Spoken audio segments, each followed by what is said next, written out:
छत्तीसगढ़ी गाने देखने के लिए हमारे YouTube चैनल को सब्सक्राइब करें और नए अपडेट्स जानने के लिए बेल आइकन के बटन को क्लिक करें। आइए सुनते हैं अमित कमल कोसले और वृंदा कमल कोसले को। काम तोर निकल गता पहचानच नहीं वो,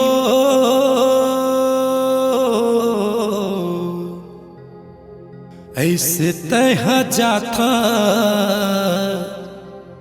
जैसे के मुला जानच नहीं वो।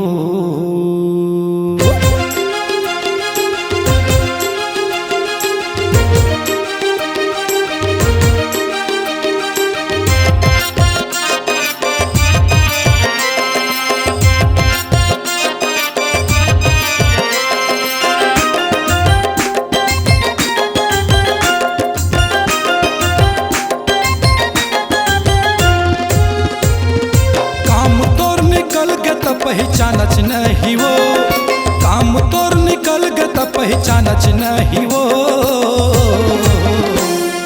ऐसे तह जाता जैसे कि मोला जानच नहीं वो, ऐसे तह जाता जैसे कि मोला जानच नहीं वो। काम तोर निकल गता पहचानच नहीं वो, काम तोर निकल गता पहचानच नहीं रे, ऐसे तह जाता जैसे कि मोला जानच नहीं वो, ऐसे तह जाता जैसे कि अमित कमल जानच नहीं वो।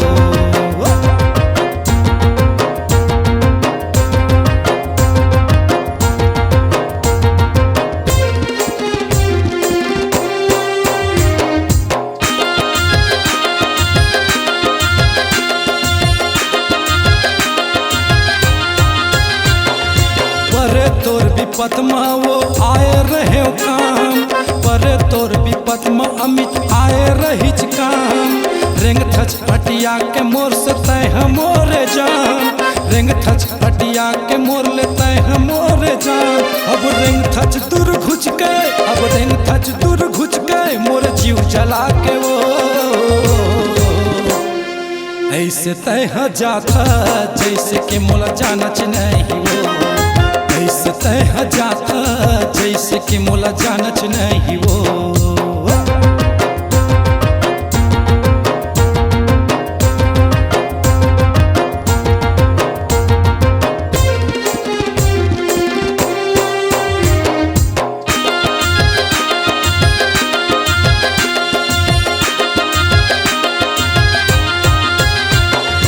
काम के निकालत ले कर माया झूठा, काम के निकालत ले कर माया झूठा।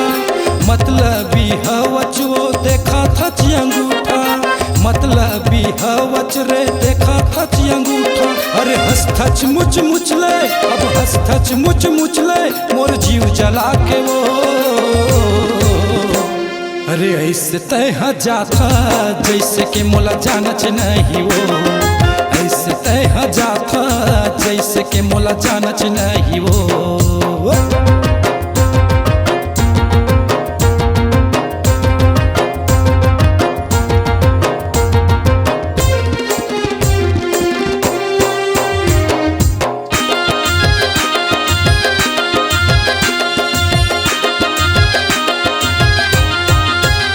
अरे कभू कोनो दिन तो वो मिल ही मोला मौका, कभू कोनो दिन तो वो मिल ही मोला मौका।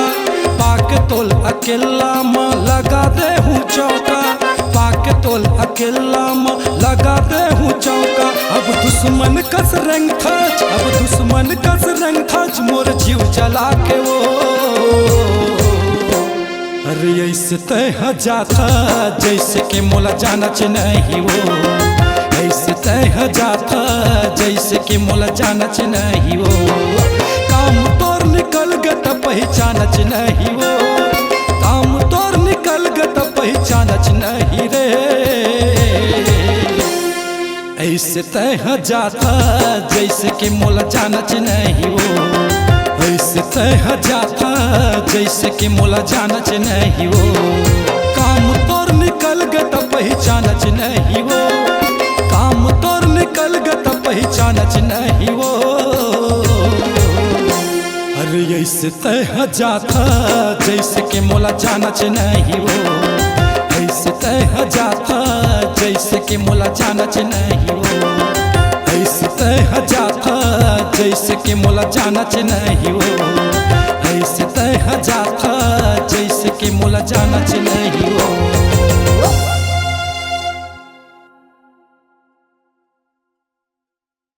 भले कारी हवस वो माँ कसम सारी दिलवाली हवस वो फैम गायक अमित कमल कोसले और गायिका वृंदा कमल कोसले का एक और नया धमाका, एक चुम्मा दे दे 100 के नोट माँ। जी हाँ, प्रोग्राम हेतु संपर्क करें। मोबाइल नंबर है 99943692 और 9630017919। आपकी आवाज ही आपकी पहचान है। यदि आप अपनी आवाज को एक नया आयाम देना चाहते हैं तो चले आइए मल्टी ट्रैक डिजिटल रिकॉर्डिंग के लिए AVM audio video studio, Khamtarai, Raipur. Mobile number 9301523929 और 7869646201। यदि आप नए एवं पुराने गीत सुनना चाहते हैं तो avmgana.com में जाकर गाना फ्री डाउनलोड करें और YouTube चैनल में AVM गाना और KK कैसेट्स को सब्सक्राइब करें।